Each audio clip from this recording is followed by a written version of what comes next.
I am with Professor Sankarshan Basu from IIM Bangalore. First of all, welcome, sir. Thank you. As you have been a part of this conclave, so what do you think? What will be the outcome of this? I think the conclave, the conference outcome is going to be, there are going to be many, many outcomes, I hope. But I think the key takeaway from me is the understanding of how management education is happening, what are the challenges, and how management education will develop in the next few years. Because AIMS as an organization is geared towards promoting and improving the overall management education space in this country. And I think that's what the key takeaway would be. Because we are in very interesting times. I won't say challenge, but turbulent times. You have the NEP coming into picture.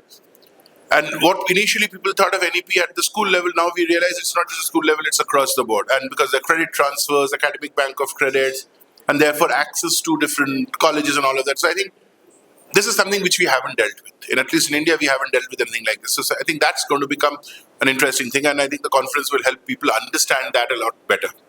Sir, I will not talk about the curriculum and other topics discussed earlier in the conclave. I will ask because IIM is one of the top institutions, management institute in India.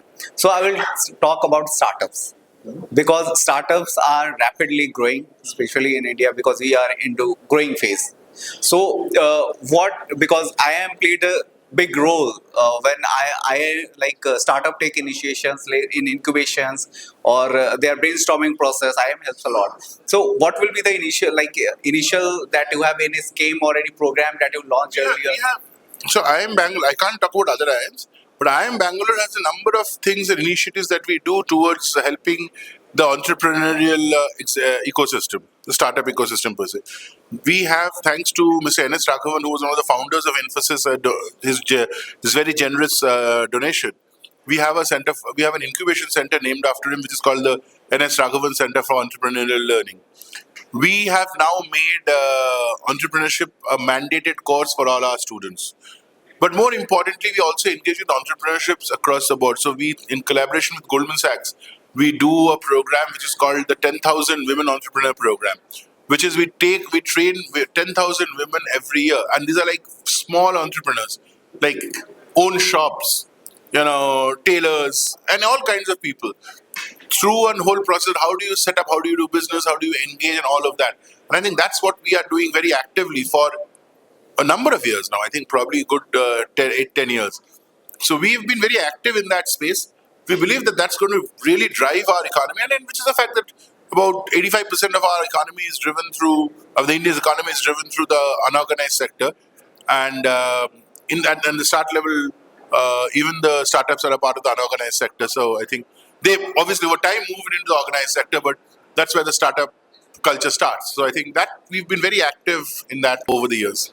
Any upcoming event or program that you are going to organize for like startup the we do all kinds of things at all points in time. So I wouldn't have any specific answer to saying is there a specific event. NSR. So we have, this is typically run by the NSR cell, the NS Raghavan Center for Entrepreneurial Learning. They keep on doing programs every now and then. Every other week there's some program. So I think I would recommend people go and look up NSR cell's website to find out what's the next program. Because IIM Bangalore is making a lot of events in every year for ideation. The people who are in ideation phase, which company, the startup already grabbed their venture capital and all other things. So, what about those who are in ideation phase? How the people can get some funds out of that? No, I don't think IIM Bangalore is in the business of funding anybody. We cannot be in the business of funding people. As an academic institute, we are not in the business of funding startups. That's the business of venture capitalists and funding agencies. Our job is to kind of help them design business plans, design successful businesses, and work towards it, and help them even create pitches, how they can approach funding agencies and things like that. That's what we do, and that's what we will continue to do. Will we take? We might. I don't know if the regulation. I think the regulations have now been altered to permit. We might take a small stake in a few startups, few incubators that are being incubated at IIM Bangalore. But on the whole, are we going to be like a real funding agency? I don't think the answer is going to be yes. I think the answer is going to be no. That actually, I'm asking about like as you have your own incubation center, so a lot of already startups are incubated in your organization. That was the there are many of them. So They see, our incubation center helps them for about 18 months.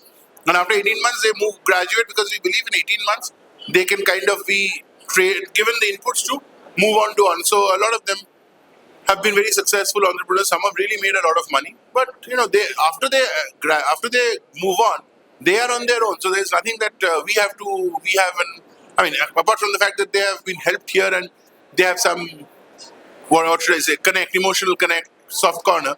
Beyond that, there is nothing more. Okay, there is one more program that you have launched, that IIM student will be help other startups company as a consultant to like last year we had discussions over a conclave where I get to know about this. I don't know what you're referring to. I am not aware of it. I don't think IMB has agreed.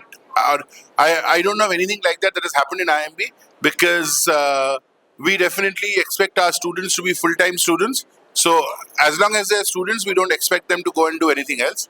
So it's very unlikely that IMB would promote anything like this. Now, after they've graduated, if IMB alumni are going to do it, that is independent. Again, that has nothing to do with IIMs per se.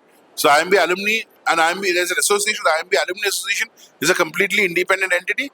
They may come together to help people. We are very happy for that, but the institute has no role in that process. As a finance professor, any advice for students?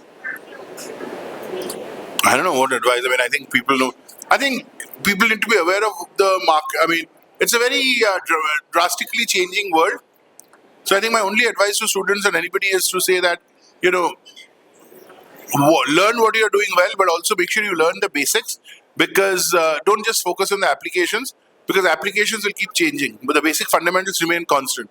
So learn the basics and the fundamentals well, and be open to the fact that changes will happen, and therefore you will need to adapt yourself to the changing environment. Like technology should be changed time to time, but like how Products will also change, requirements will change, but the basic underlying process will not change. So all I'm trying to say is that you should be able to drive that in that manner. Thank you so much for your time, sir. Thank you.